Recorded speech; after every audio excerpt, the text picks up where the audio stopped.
All right, so this is the first day of a full dose of Dino-X.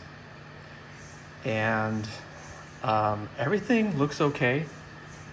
I sucked out a ton of that, the golden algae. I siphoned out, but you can still see there's a lot here. There's a lot back in here. Even though I sucked it out, look at it, it's already coming back. Nothing seems hurt so far. So I know it's just one day. I got my skimmer set at a 70%, 75% right now. I'm gonna do another dose, which would be tomorrow night, and I'll see how that goes. And then we'll just do this again. I'm trying to think what else I can say here. I will be doing a video on, it's so dark right now, I'm so sorry. The lights are going down. Yeah. This would be the second day, so I have to do another dosage tonight. So what ended up happening was that I underdosed, thinking that I needed to do 7 mils total. I misread the directions, which is something I don't want to do when I have when I'm dosing an algicide. The next night I checked and I read carefully, and instead of 1 mil per 26 gallons, it's 5 mils per 26 gallons.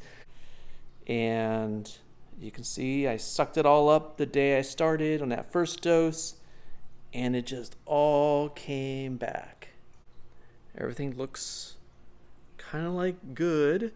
So I'm going to do it again tonight, and then I'm hoping I'm going to see some progress. What I'll probably do is maybe tonight I'll do a thing where I siphon, I don't know. So that's the thing. I don't know if I want to siphon anything out to change the composition of the Dino-X. The Gorgonians that I had purchased from Alyssa's Seahorse Savvy, man, they are just not happy. Look at this Gorgonian. It's covered again. So bad. So I'll see tomorrow what happens after I do another 35 mils and see where that goes. And if there's any kind of like closing of anemones or contraction of any of the LPS.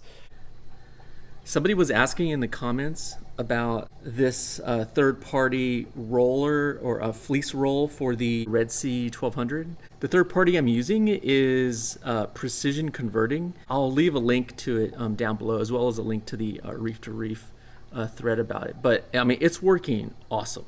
I mean, it's working so good. Can I get in here? Let's see. It's working so good. I don't see a difference in terms of quality. $10 per roll, which is amazing, right? So that's a huge discount from the Red Sea fleece roll, which is like 35 bucks, maybe 30 bucks if you can find a sale. It's not having any issues of tearing. I mean, this hobby is not the cheapest. Yeah, it's weird that people say that this hobby is really, it could be cheap. It's not, though. It's really not. Maybe if I'm only keeping fish. So if you combine time spent and other aspects of this, then yeah, it's not really an inexpensive hobby. Even the cheapest salt now is like 70 bucks, I think, the Instant Ocean for 200 gallons. It's not cheap. And you can totally get away with doing things a lot cheaper, or using cheaper equipment, or just doing things very economically. Like, I'm not doing a lot of water changes, and definitely not doing any water changes right now with the Dino-X in there, right? I can't do any water changes. You don't need an algae CO2 scrubber. You definitely don't need any type of media reactor. You can just use bags, and you don't need a ReefMat. I mean, you can use filter socks, or just, in my other tank in the office, I'm just using the polyfill padding from Walmart, right? So yeah, this algae is not normal. This is like weird algae. UV, hydrogen peroxide dosing, fluconazole, nutrient maintenance, all of that, it has no impact on it. So I'm gonna see after a few doses of Dino-X that this can be fought back, and that would be wonderful. Here, let me go ahead and put on this thing. Let's see if I can get in here. Yeah, so you can kind of see what that looks like. It looks golden. It looks like it's everywhere. So you can kind of see this guy. I don't know if I can get in here. Am I able to zoom in on this? These guys are all doing really good. I still want to add another one of these 330s. I just have to solder in an extension to these control cords so that it goes underneath the tank. And then I'll have two of these, and I'm doing that for two reasons, because just to have more flow, and also to discourage my girl here from spitting. She does this thing where she spits, right? So kind of don't want her to do that anymore. And I noticed she doesn't do that right here. So I'm like, okay, well, I'll just move this one over and I'll put the other one here, and it's going to blow across, and she's going to be less likely to want to, pick at the surface. Yeah, so I'm doing Dino-X, one dose in. I have another dose tonight. I can record how I dose it tonight. Maybe that might be helpful to people. You can kind of see how I'm doing it, because I'm just putting it into the sump. Hopefully that's okay to do.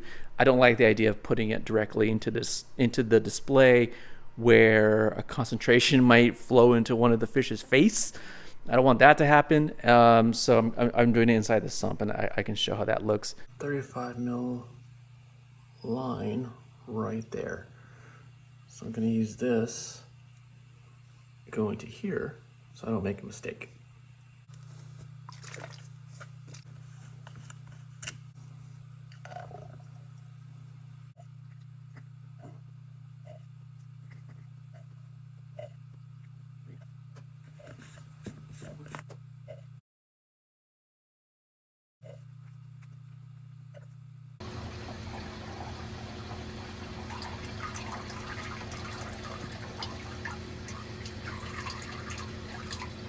Looks really cool when I siphon all this stuff out. I like the rock work and everything. It looks nice.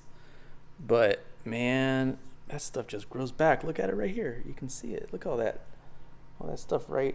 All just like mucus. All my tangs are doing really good. There's no aggression. Everybody's getting along, which is nice. What's up, big boy? Girl? They're all big. Gosh, these guys gotten so big. Everybody's so big. Why are you guys getting so big? No fighting. I just said you guys are getting along. Making me look bad. So here's the tank in my office. But it's literally just a 40-gallon and a 20-gallon with filter floss, a skimmer, a return pump, and just a bunch of live rock, or not live rock, but just a bunch of rubble down there for bacteria. A couple of heaters. And I have one old, what is this? Ice Cap Gyre 1K, and it's been running great. I mean, it's just running off of like T5s and a single Kessel, an old Kessel. DIY computer fans to cool it down. But really simple tank. I have a Dusky Wrasse in here, a Pygmy Angel, Lemon Peel, and I just love those two fish. There's a in the back there, can't see it right now, but there's a where is he? Where are you, buddy? Where are you? Klein's butterfly fish back there, and two clowns, and that's really it. But I love the branch in GSP. It just has a planted tank look to it, which I really like. Yeah, so this tank is really simple in terms of upkeep. I just have to clean the glass every few days. Doesn't get too much algae at all. There's no issues in this tank. So this tank has been running for a couple of years. More than that, actually. I like having two tanks because then if anything happens, I can bring fish back and forth. Like the Dusky Wrasse and the Kleins actually were getting beaten up by my checkerboard wrasse. So I just pulled them into here. And actually the powder blue, this is where he lived in his 40-gallon for 6 months or so, until I felt like, okay, it's time to put you back into the big tank. But he was fine in here. That was probably longer than I was expecting to put him in, or keep him in here. But whatever he learned in this tank, he's been more peaceful in the other tank with everybody. So